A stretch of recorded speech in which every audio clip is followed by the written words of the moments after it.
यहाँ पे हम आर्टिकल्स पढ़ने वाले हैं। ग्रामर में आर्टिकल्स का यूज़ बहुत ही इम्पॉर्टेंट रोल प्ले करता है। आर्टिकल्स का यूज़ हम किसी भी ग्रामेटिकल सेंटेंस को इनडेफिनिट या डेफिनिट बनाने के लिए करते हैं।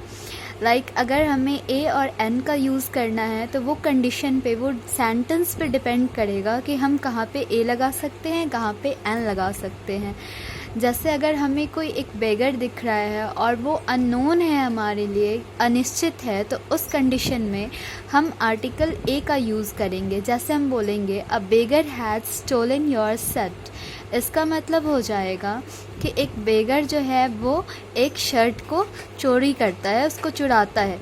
तो यहाँ पे वो बेगर हमें अननोन है, इनडेफिनिट है, इसलिए उस आर्टिकल को इनडेफिनिट रखने के लिए हम ए का यूज़ करते हैं। ये नाउन को इनडेफिनिट बनाता है।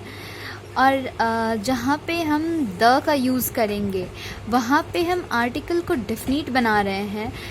आर्टिकल से सेंटेंस को डेफिनिट बना रहे हैं, डेफिनिट आर्टिकल लगा रहे हैं, इसलिए हम उस सेंटेंस को डेफिनिट कहेंगे, क्योंकि वहाँ पे जो नाउन है वो डेफिनिट बन रहा है। जैसे अगर हम बोलेंगे कि द हाउस, तो उसका मतलब होता है कि हम किसी निश्चित घर की बात कर रहे हैं। जैसे हम बोलेंगे this is the house in which I live, कहने का मतलब यही वो घर है जहाँ मैं रहता हूँ, या वो घर है जहाँ मैं रहता हूँ। तो वो एक किसी निश्चित घर की, किसी डेफिनेट घर की बात हो रही है, इसलिए हम डेफिनेट आर्टिकल द का यूज़ कर लेते हैं। अब देखेंगे कि ए और एन का यूज़ कैसे होता है और किन कंडीशंस में होता है। तो अगर हम बोल रहे हैं कि मोहन इज़ अ सिंगर, तो यहाँ पे जो हमारा नाउन है वो सिंगुलर काउंटेबल है, इसलिए हम मोहन इज़ अ सिंगर लिखेंगे।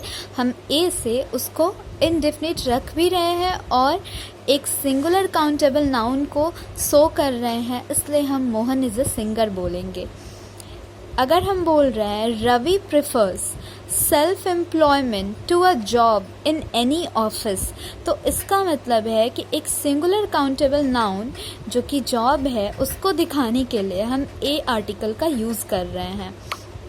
अगर हमने कहा है कि it being a rainy day most of the people out on the street were carrying umbrellas, तो यहाँ पे ए लगाने से ऐसा शो हो रहा है कि जो हमारा एडजेक्टिव है उसके पहले ए लगाया है, ना कि हम डे के पहले ए लगाएंगे। जहाँ कहीं भी एडजेक्टिव का यूज हो जाएगा वहाँ हम हमेशा काउंटेबल नाउन के पहले ए का यूज़ कर देंगे, ताकि हम उसको इंडेफिनिट रख सकें।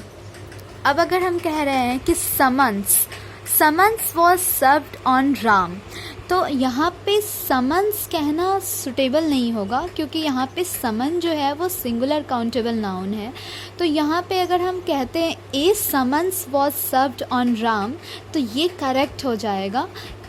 और चूँकि समन्स काउंटेबल नाउन है, तो यहाँ पे भी हम इनडेफिनिट आर्टिकल का यूज़ कर रहे हैं। और अगर हम कह रहे हैं कि सिंगुलर काउंटेबल नाउन, तो जहाँ कहीं भी सिंगुलर काउंटेबल नाउन का यूज़ करेंगे वहाँ हम ए लगाते जाएंगे। और अगर हमें उसे इनडेफिनिट रखना हो सिंगुलर काउंटेबल नाउन के केस में, तो हम वहाँ ए लगाते जाएंगे। अब बात आ रही है आइडियोमैटिक यूजेस की। तो जहाँ कहीं पे आइडियोमैटिक यूजेस होंगे, जहाँ कहीं भी आइडियोमैटिक एक्सप्रेशंस आएंगे नंबर वाले, तो वहाँ पे हम क्या करेंगे, ए या एन का यूज़ कर सकते हैं। जैसे यहाँ पे कुछ आइडियोमैटिक एक्सप्रेशंस है, a lot of, a great deal of, a good deal of, a large quantity of, a large amount of, a great many of, a good many of. तो इन दिस केस हम ए article का use कर रहे हैं। अगर कुछ दूसरे expressions की बात करें, तो इन द सेम वे हमें अगर आइडियोमैटिक यूजेस लगाने होंगे तो हम वहाँ पे ए आर्टिकल का यूज़ कर सकते हैं। Like eat a humble pie, in a hurry, in a dilemma, in a rage, in a mood, in a temper, at a loss, have a drink, have a rest, have a walk. ये कुछ चीज़ें हैं जहाँ पे हम आइडियोमैटिक uses के साथ ये फिक्स्ड रहता है, तो हम यहाँ पे आर्टिकल्स को अलग से नहीं लगाते हैं, ये आइडियोमैटिक वे में ही यूज हो जाता है।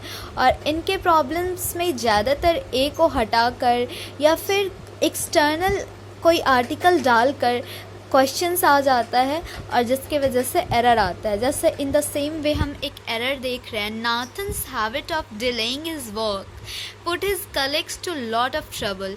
यहाँ सिर्फ टू लॉट ऑफ ट्रबल नहीं होगा, यहाँ पे हो जाएगा अ लॉट ऑफ ट्रबल। तो अ लॉट ऑफ जो है वो एक आइडियल है, एक आइडियम है, और इस वजह से हम यहाँ पे अ लॉट ऑफ ट्रबल लिखते हैं, ना कि टू लॉट ऑफ ट्रबल। तो यहाँ पे डी एरर निकल के आ जा रहा है।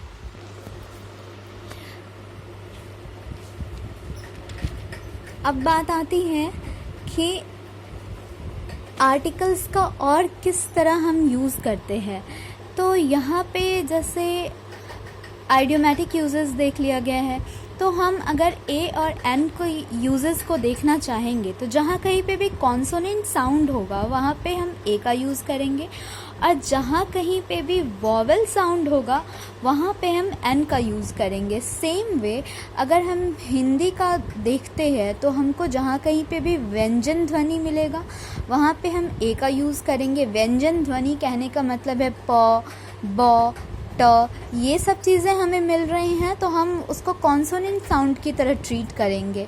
और जो हमारा स्वर साउंड आ रहा है, जैसे अ है, ई है, ए है, इस तरीके से चीज़ें आएंगी तो वहाँ पे हम एन लगा देंगे क्योंकि हम उसे वॉवेल ट्रीट कर रहे हैं। Likewise N orange, an elephant, इस तरीके से हम एन एम ए कहेंगे, ना कि A M A. N M A इसलिए कहेंगे क्योंकि यहाँ पे स्वर का साउंड आ रहा है, यहाँ पे चीज़ें आ रही हैं वॉवेल की तरह, तो हम यहाँ पे एन एम ए बोलेंगे। एन एक्सरे बोलेंगे। एक्स कॉन्सोनेंट है, पर अगर हम इसे हिंदी लेटर के अकॉर्डिंग ट्रीट करें तो ए जो आ रहा है वो स्वर के अकॉर्डिंग आ रहा है और इसलिए हम इसे एक्सरे बोलेंगे। अ यूनिक मैन बोलेंगे। एन यूनिक मैन नहीं बोल सकते हैं, यू वॉवेल है, बट अगर हम इसे हिंदी के अकॉर्डिंग देखेंगे तो यू आ जाएगा और इसलिए हम एन यूनिक मैन नहीं बोल सकते, हम इसे ए यूनिक मैन बोलेंगे। I am not wealthy so I cannot afford two by a expensive car. यहाँ पे अ एक्सपेंसिव कार नहीं लगाएंगे, यहाँ पे एन एक्सपेंसिव कार लगाएंगे क्योंकि यहाँ पे हमारा ए ही एरर बन रहा है। अच्छा, अब अगर हम यूजेस ऑफ द देख रहे हैं तो द का यूजेस हम किन केसेस में करेंगे। द का यूज़ हम singular countable noun, plural countable noun या अनकाउंटेबल नाउन को डिफिनीट करने के लिए करेंगे। हम सिंगुलर काउंटेबल नाउन को जब इनडेफिनिट रखना रह रहा था तो हम ए का यूज़ कर रहे थे, मगर हम जब उसी सिंगुलर काउंटेबल नाउन को डिफिनीट करने जाएंगे तो हम द का यूज़ करेंगे। जैसे you are the man who helped me, यहाँ पे मैन जो है वो सिंगुलर काउंटेबल है और इसलिए हम यहाँ पे द लगा रहे हैं क्योंकि हम उस मैन को डिफिनीट कर रहे हैं कि तुम वही आदमी हो जिसने मेरी मदद की थी। तो यहाँ पे जो मैन है ना वो बन रहा है डिफिनीट, इसलिए हम यहाँ पे द का यूज़ कर लेते हैं। अच्छा, कुछ इम्पॉर्टेंट यूजेस हैं द के, जैसे हम लगाएंगे the Ganga, the Brahmaputra, the Kaveri, the Krishna. तो इन केसेस में हम क्या करेंगे ना कि इम्पॉर्टेंट नाम जो भी हमको प्रॉपर नाउन दिखेगा उन सब के पहले हम द लगा लेंगे। जैसे इंडियन ओशन है, पैसिफिक ओशन है, अटलांटिक ओशन है, तो इन सब जगह पे हम द लगाएंगे। अच्छा, जहाँ कहीं पे भी हमें भौगोलिक दिशाओं के बारे में जानना होगा वहाँ पे भी हम द लगाएंगे। जैसे द ईस्ट, द वेस्ट। अगर हमें कोई ऊपर या नीचे की चीज़ अगर हमें कोई प्लेसेस दिखाना होगा, अगर हम कह रहे हैं the top, the bottom, the centre, तो इन सब जगहों पे हम द लगा सकते हैं। अगर हमें पूरा द्वीप समूह दिखाना हो या हमें पूरे विश्व का बात करना हो या हमें किसी यूनिवर्सल फैक्ट की बात करना हो तो हम वहाँ पे द लगा सकते हैं। जैसे the mountains, the Andamans, the Nicobars, the East Indies, the West Indies. तो ये सब चीज़ें जो द्वीप का नाम है। अगर हम कोई यूनिवर्सल फैक्ट बोलेंगे जैसे सूरज पूरब से उगता है तो इन केसेस में हम द का यूज़ कर लेंगे सूरज के पहले, क्योंकि ये हमें यूनिवर्सल फैक्ट बता रहा है। अगर हम सुपरलेटिव डिग्री की बात करें तो जहाँ पे भी सुपरलेटिव डिग्री का एडजेक्टिव आएगा, सुपरलेटिव डिग्री का एडजेक्टिव जहाँ कहीं भी आएगा तो वहाँ